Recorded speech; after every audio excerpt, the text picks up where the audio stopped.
You see, uh, it's very wrong. It's inhuman.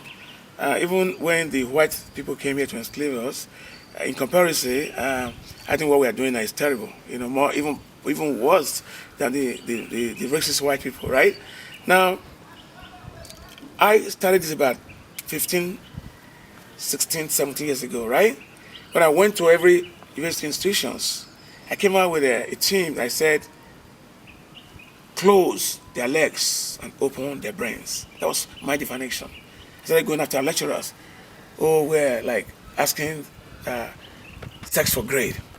I started humiliating them. I went to Amunchi, I went to Unibe to just, everyone had some. You can go to YouTube, you get it. So it's bad. And I think we need to straighten that. I think one or two is too many. I think we have to have a stiff, and I'm going to write to the House of Assembly, to pass a law that will criminalize those who demand sex for grade, and then put a stiff penalty for 20 years of life imprisonment, and then it will be reduced. Well, I won't define that to you, but I'll tell you something that time will tell. Why did I say time will tell? It's reciprocate. You got to reciprocate what we have been doing. We had shared our oil with them. As a matter of fact, we did not only share, it's a conduit pipe they put here, and they get the oil in the north, right?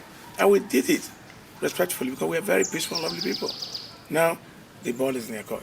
Now, we're going to really know now it is what they call a quota system. Because they have assumed that we are richer. There are certain things we have they don't have. There are certain things they have that we don't have, right?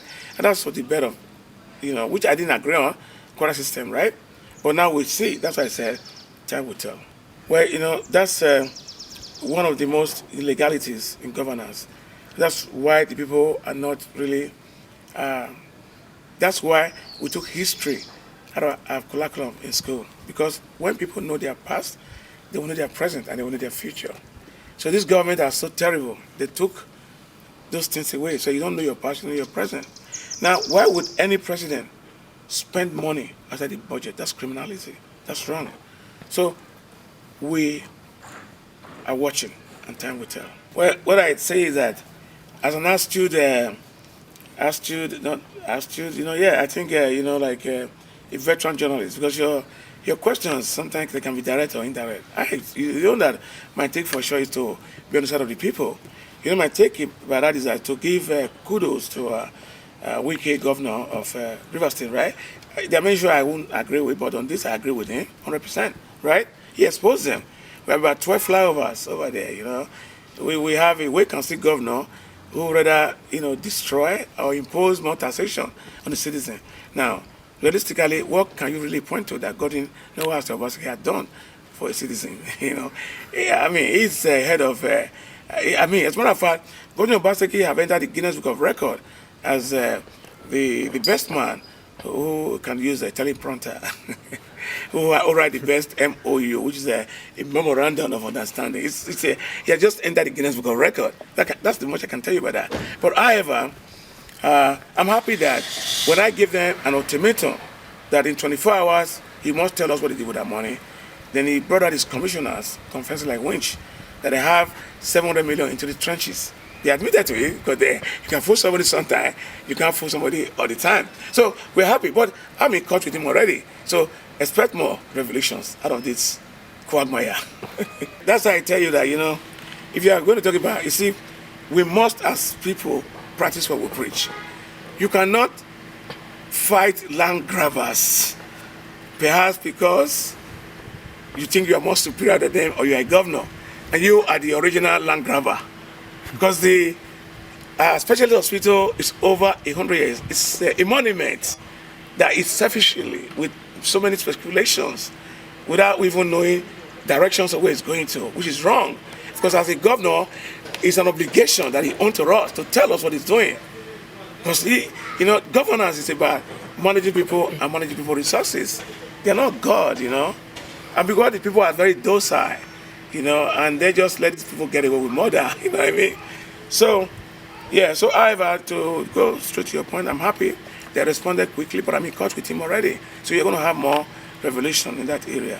We can't be undermined, We are borrowing money. We're more like the third state out of 36 states that is owing, a vast majority of loan, whether domestic or international. Are you with me? So I'm not satisfied. So we're going to like really pursue some of these things. And they're going to expose. And they forgot that they had under immunity today, that after their tenure, there's no immunity. And that's why we have the right again to pursue more. As whether you want to call me a crusader or an activist, it don't matter. But I'm a humanist. I do what is right for the people. So the title names and all that, I'm not really enjoying it, but I'm doing what is right, and I know I'm doing, what I think is right to do. Yeah. So why did the brother in the forest not educate them? There's the banking system. I think that's preposterous. I think they are trying to fool us again that some of them are illiterate and some of them are literate, or some of them perhaps are educated illiterate. It don't matter, where they fit in. But what is important is that the currency exchange, of course, that in some sense it makes sense. But if they are spending so much to print it, it makes no sense. So it's more like what you call a two-edged sword. You know what I mean? So it's a catch-22. But I applaud them because you can see people who are very inhuman digging out our money become cake, become flakes. So that's really bad. So a lot of people who are into illicit business, a lot of people, especially civil servants, the civil servants are a problem in this country, and politicians. Civil servants, that's why I have also written to the federal government that we must have a law that anybody that steals our common patrimony, anybody that we entrust our money to in government, whether a civil servant or a politician, should be executed. Recently, you saw a multi-billionaire in China was executed because he took a bribe. He didn't even steal. He took a bribe of $5 million. All right? So that served as a deterrent to those people who put us in this abject poverty. We are blessed as a nation. We're very rich, but we mismanage things. We are corrupt, and we don't have people who have that, brain, who can lead that institutions. Because in Nigeria, you don't have institutions. You have men as institutions. And that's why we're having this problem. If we do it right, we get it right, Nigeria will become an enviable nation. I think they're doing very well. I think sometimes we can just digress and, not just that we are politicking, looking for the best party or the best candidate, but we just look at Nigerians as a whole, that this is a movement. The fortunate part of it is that you have to drive a movement, and we don't have this idea of independent candidacy.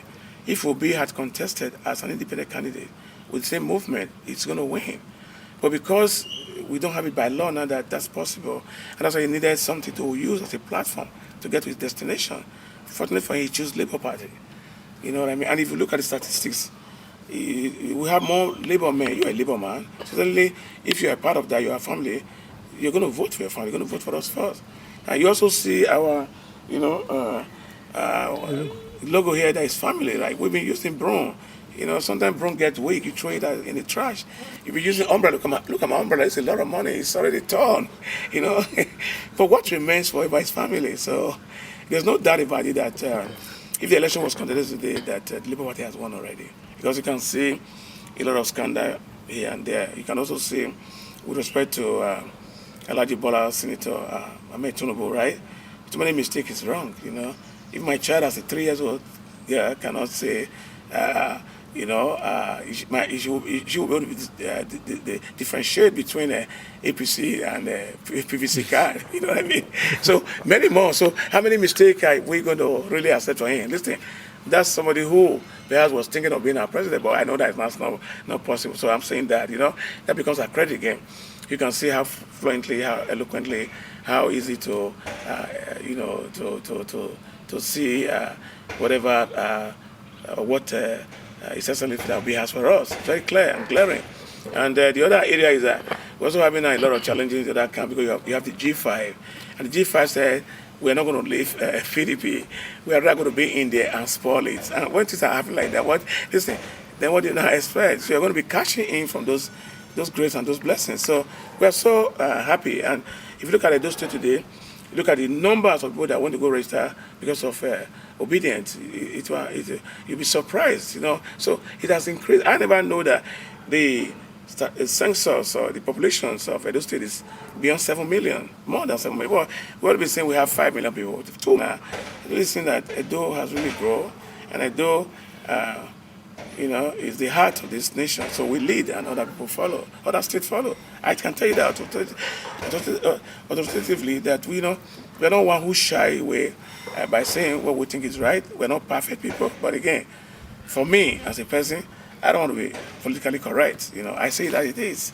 You know what I mean? Because I don't pay any loyalty to anybody or any political party. But my first loyalty is to this country, Nigeria. Because without Nigeria, there's no political party. So for me, I'm happy with that, and that's why I can't see myself being compromised. Or compromising others. I just want to do it as it is. I want to do it right. It's nothing wrong in doing what is right. Yeah.